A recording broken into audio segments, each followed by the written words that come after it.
And now for the news in detail. Chief Minister Conrad K. Sangma will lead a cabinet delegation to meet Union Home Minister Amit Shah in New Delhi tomorrow to demand for a CBI or NIA probe into Assam police firing incident which killed 5 persons from Meghalaya. Speaking to media persons after the cabinet meeting, he said that a special investigation team has also been constituted to investigate the incident, and the same will be handed over to a central agency once approved by the centre.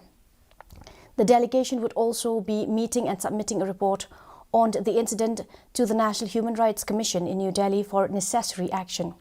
Further, Sangma informed that the government has also decided to constitute a judicial commission under the Commission of Inquiry Act 1952 to look into all the aspects of the incident that has taken place. Go ahead with a judicial commission. How and in what shape it will be, whether it will be joint or whether it will be just by our own state commission will be put up, or with in consultation with the central government. Those aspects we can work on. I am of the opinion that it should be done. But that is nothing. But we are speaking on behalf of our government, and our government is going to give the ex gratia. As far as the information that has come to me, Assam government also may do the same. Meghalaya Chief Minister Conrad K. Sangma along